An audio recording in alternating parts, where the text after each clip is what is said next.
Okay, welcome to today's tutorial. We're making a scrappy box and I'm making mine to store my pre-cut fabric in.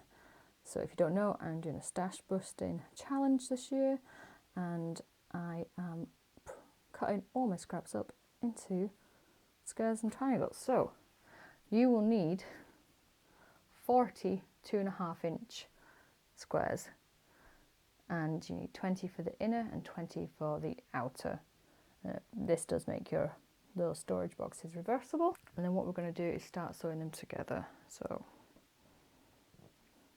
I'm going to have all the seams on the right side.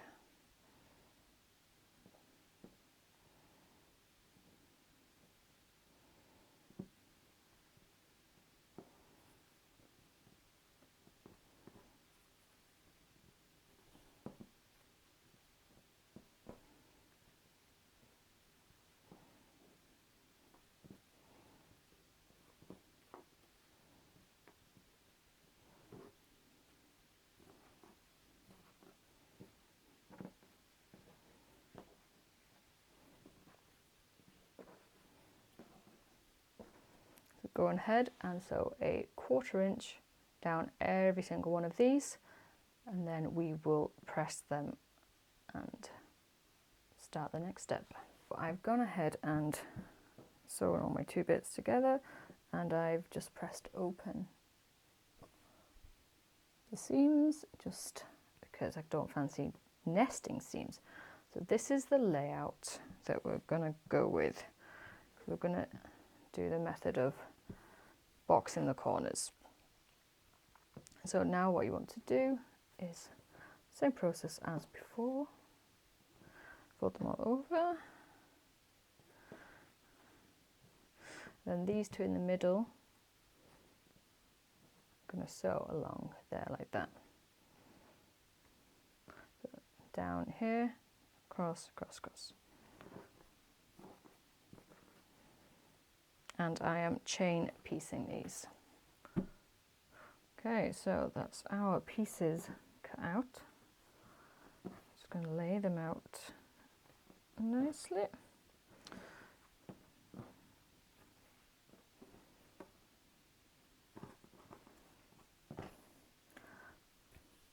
So we're on to the next stage of sewing. So we've got this layer, that set of 4. So you're going to sew all the way along there. Same on the bottom, so all the way along there. And then we'll come back and sew all of these 3 together. We've got our pieces sewn together. So now what we want to do is sew all 3 sections together. So all we're going to do is fold that up. And you want to make sure that these seams in the middle are lined up. Obviously it will go over a bit because you've lost a 1/4 inch on both of these and not on this section yet. So make sure they're nice. And then you'll unfold it and do the same on the bottom. So now you have your square. So for this one I'm going to use interfacing, but on the next one I am going to use some quilt, some quilt lining, the quilty stuff. I'll show you, and I'm gonna quilt it just to try out different.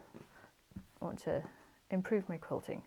So what we want now is some light to medium weight interfacing. Going to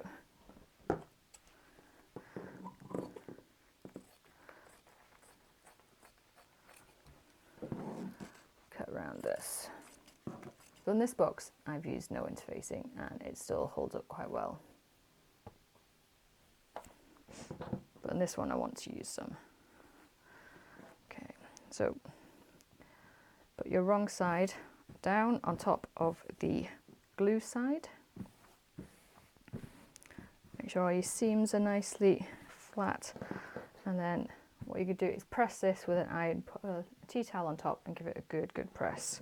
This is what you end up with. I don't have the best interfacing. It doesn't have all the glue. It's just not the best, right? But now I'm going to cut it out.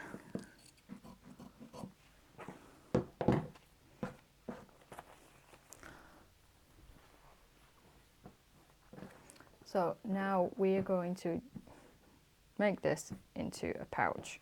So I want you to fold it in half. What you're going to do now is you're going to sew 1/4 inch down each side here. Okay, so if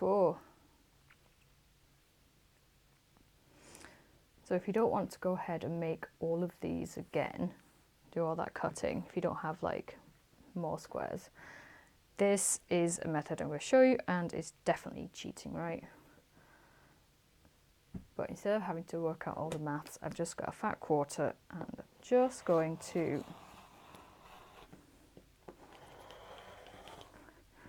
trace round. So I'm just going to line one edge up at the bottom and put a couple of clips in.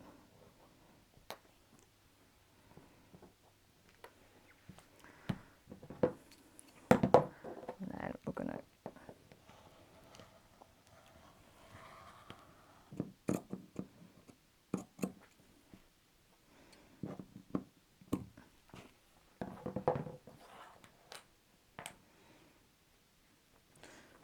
so do the same with your lining fabric.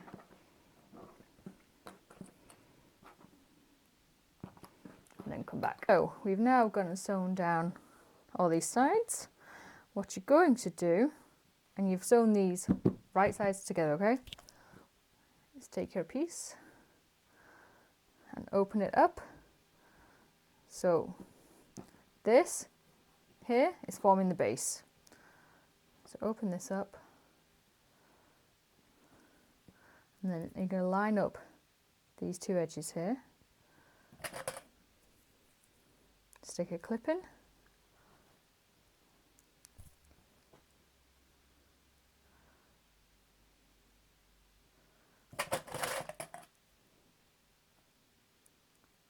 Then you're going to sew 1/4 inch along each side. And then, can you see now?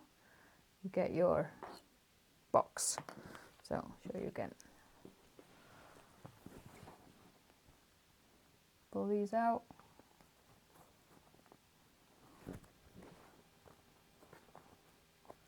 Line it up.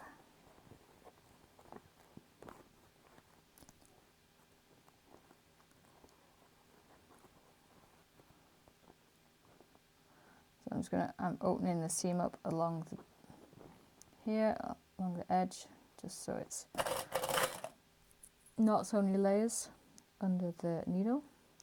And then on the other side, you're going to do the same.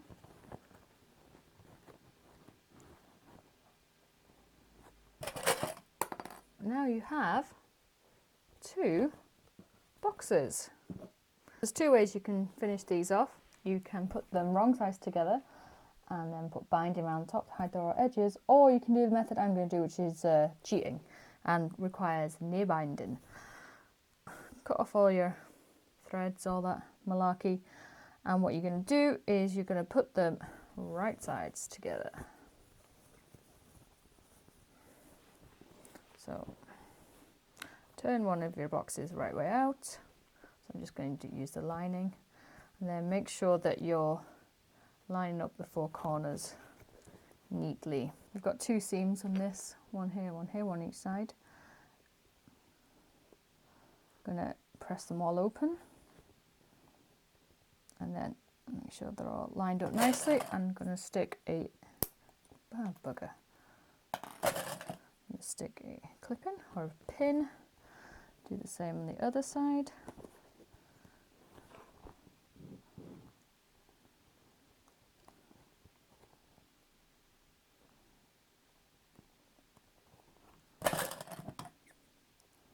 And just go ahead and stick a few more clips in,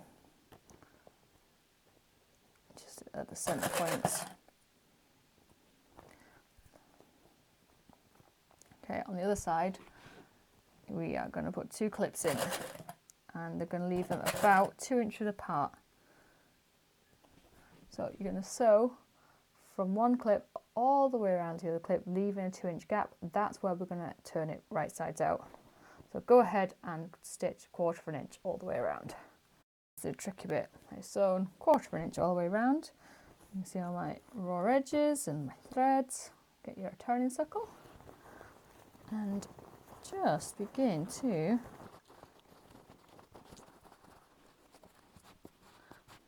turn it.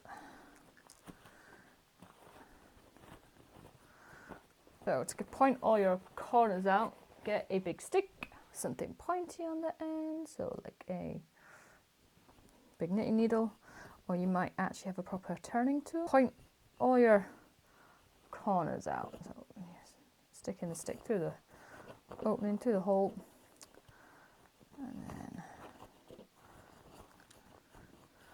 just gonna make seams nice. Careful not to poke through.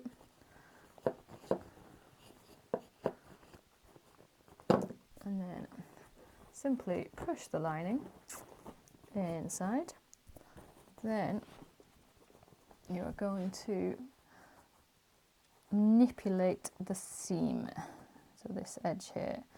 So you want it all nice and neat. You don't want loads of fabric on the inside, so just go around and wiggle it. So we're going to top stitch it to 1, give it a nice finish, and 2, to close that hole. Fold the raw edges in if they've popped out. Stick a couple of clips in. Then go ahead and top stitch it all the way around, right near the edge, making sure to close that hole. There you have it, one finished fabric box. It's quite little, 4 inches, just shy of 4 inches. Yeah, I can't fit the ruler in the bottom, so yeah, shy of just 4 inches. And it is reversible and no binding in sight. I really like it. I like the fact that all the colours are similar.